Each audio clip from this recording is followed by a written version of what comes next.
Well, good afternoon, Darlington County School District. Welcome back to another In the Know, where we have a chance to update all of our staff and employees on what is going on new in the school district, right after our board meeting that we just had as well, and we have a chance to give out information. So, hope we are enjoying some better times than what we've experienced over the past month. I think all of us would be able to say that it has become much easier on us as far as the amount of people that are in our buildings and what we are having to cover and the amount of students that we have in our buildings as well. So it has been a relief to see the numbers go down from COVID and for us to actually have full staff in our buildings and our students, the majority of our students back. So very glad to see that. Again, you all did an incredible job over the past month working through this latest surge. I cannot thank you enough. Your heroics were seen by so many people, parents, stakeholders, business, our churches, certainly your peers around you. And we can't thank you enough for everything that you've done to help keep our students in school. I believe we're on a good trajectory for the next few months at least.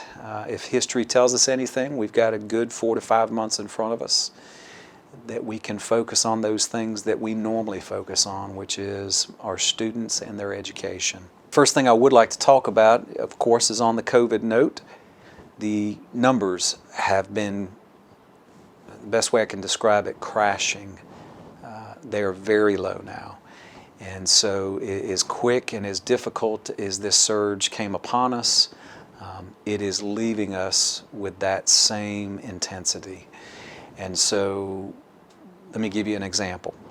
Yesterday, we had one employee in the school district that was a positive COVID case. Now, remember, yesterday was Monday, and so that was after a weekend. So we had one positive employee case. We had 6 positive student cases, again, after a weekend. Quarantines, ironically, we had 4 close contacts that were employees, but they were either fully vaccinated or they had had COVID within the past 90 days, and so none of those 4 had to stay home. They were able to be back at work. Our students, we had 8 quarantines. We actually had 12, but 4 of those students had either had vaccines, fully vaccinated, or had had COVID within the past 90 days, so only 8 of those students were in quarantine. So as you can see, the numbers are coming down today. I just checked our most recent numbers a few minutes ago. There were a total of 1,210 cases in the state of South Carolina. Only 8 of those cases were in Darlington County. So those are the numbers today, which are from 2 days ago.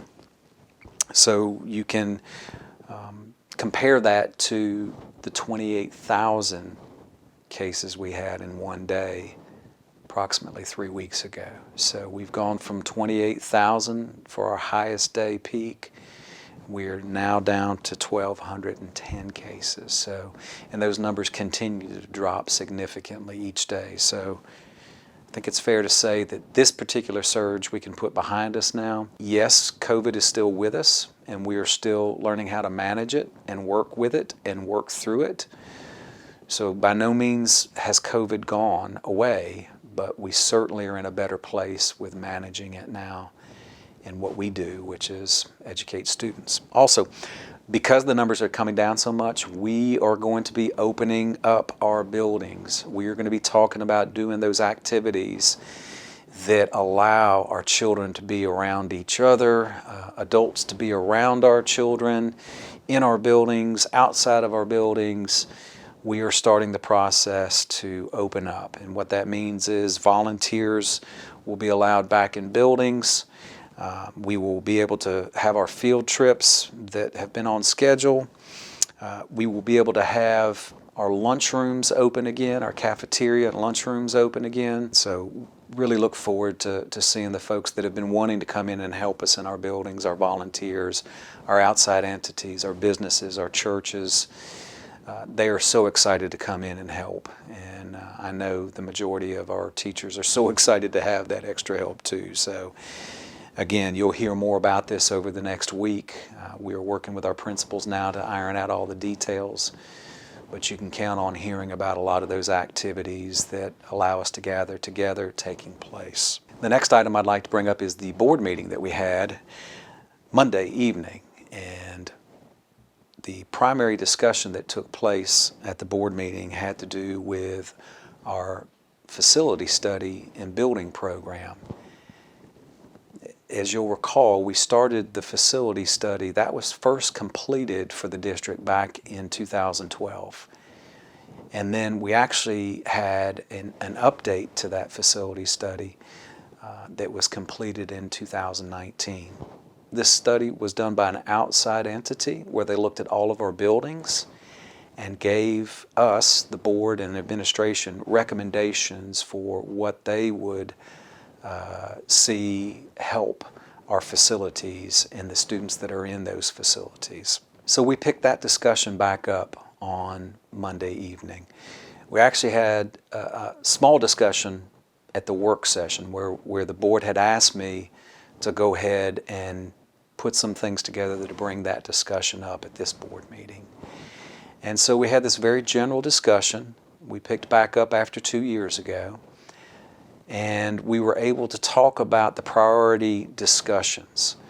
So again, these are recommendations in the facility study, and as I explained to the board, that the board may choose to implement some of these recommendations, and they may choose not to implement some of these recommendations.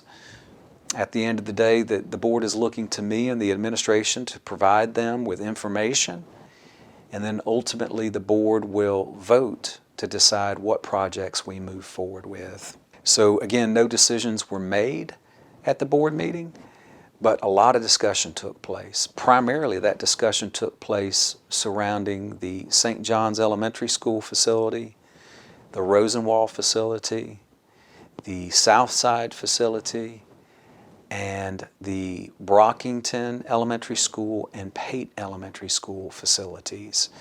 So those were the primary topics of conversation, and we were talking about the recommendations that were in the facility study. And so in that discussion, of course, St. John's is the oldest school in the state of South Carolina, and that kind of statement speaks for itself.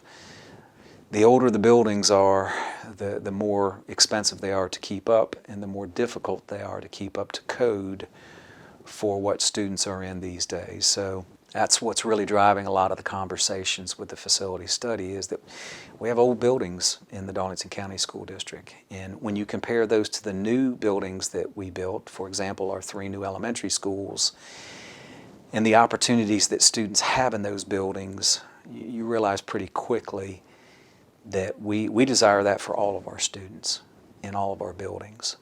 And so priority-wise, what I presented the board was the St. John's facility and potentially building a new St. John's Elementary School. In that same conversation, we talked about Rosenwald and the age of the Rosenwald building, but also the enrollment in Rosenwald, which is down to about 118 students now, and that's K through 8th grade. So one of the topics we had was regarding the St. John's facility and the Rosenwald facility, and building a new facility that would encompass both of those campuses. So that was a big topic that we had. Another topic was the Southside Early Childhood Center in the Hartsville community, and potentially what could be done there as well. Again, an aging facility. It's costing more and more to keep repairs up, and just due to the constraints of the facility itself, not as much available for the students and the staff that's in there. The discussion that took place was potentially putting 4K and 5K students from Southside back to their home schools. and adding on classrooms at those home schools to accommodate for that. The last topic that we had was Pate Elementary School, which is again one of our older buildings. Very small classrooms, very limited opportunity from a facility standpoint for our students. And how would we handle the K through 2? Well, we also have Brockington Elementary, which is grades 3 through 5. And so a natural fit would be the K through 2 students at Pate Elementary moving to the 3 through 5 facility at Brockington Elementary School. Of course, it would require construction and building a new wing to accommodate that. So those were the three primary topics that we had discussions about. There are other facility recommendations in the facility study, which by the way is available on our website. As I've mentioned several times over the past several years, that facility is out there for anybody in the general public to see. One of the big questions that comes up when we start talking about doing something with our facilities, especially combining facilities where we're bringing a couple facilities together, is what happens to jobs in that scenario. And just like we experienced in the last round where we condensed 6 elementary schools into 3 brand new buildings, everybody had a job. And nobody lost their job in that situation. We were able to accommodate and place everybody in those buildings, from food service to custodians to teachers, teacher aides, front office staff, administration. Everybody was able to be taken care of in that process. So I don't want anybody to be stressed about the what ifs. And again, it is a what if. At this point in time, nothing has been approved. And so several things have to take place. First and foremost, the board needs information to be able to make a decision. Once the board makes that decision and we decide to do a project, then we have to make sure the funding is in place for it. After we have the funding in place, then there certainly is a time constraint in place, the time it takes to do construction. What we experienced with our 3 elementary schools that we recently built was about a 2-year-long process. So anything that we're talking about from the time that it is approved until the time that it is complete is going to be somewhere between at least 18 to 36 months from that time. We also have money to pay for projects, and so the district has done a great job of being frugal with the taxpayers' money, and anything that we're discussing at this point in time would be paid with money that we currently have or we will have within the next year to 2 years based on our regular monies that we receive. So again, current monies will be utilized for any of these projects that we're talking about right now. The next meeting, we will have more discussions, work session and regular meeting. The board has asked me to bring more information to them, primarily financial information about how we handle funding these particular projects, and so that will be the next step. It's exciting times. It was very exciting building those 3 elementary schools a few years ago and opening those and seeing the joy on the children's faces as they came into a new facility with very large classrooms and lots of open lighting and spaces and room to do things. There's so many opportunities when we can build and renovate facilities to better serve our students.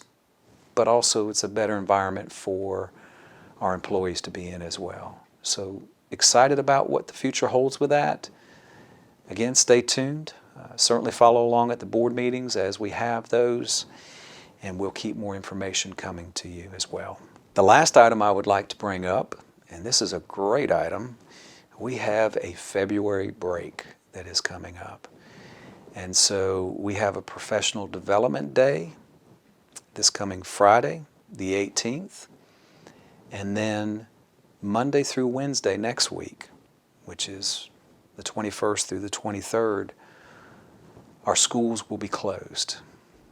Regular 240-day employees will still work those 3 days next week. Best way to explain this is we essentially took 3 days from our summer, and we put them in February. So if you normally work in the summertime, then you're working on those 3 days.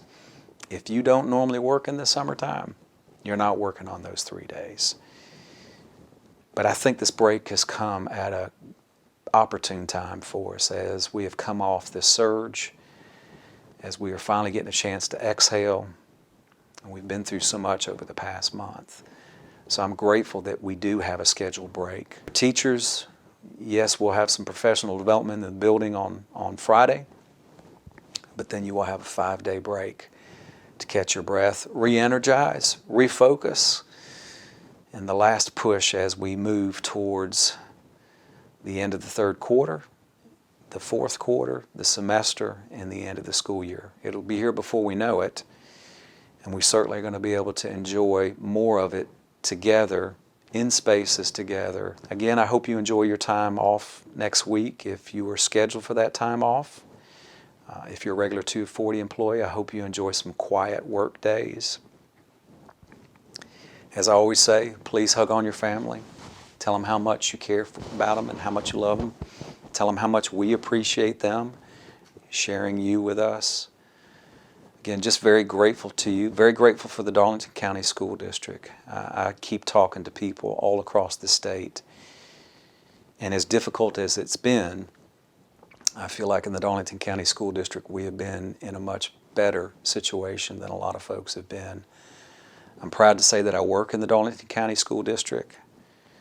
I'm proud to say that we've got great things that are going on for kids in the Darlington County School District. So we'll look forward to talking more in the future. Again, have a great rest of the day and a wonderful long break and weekend.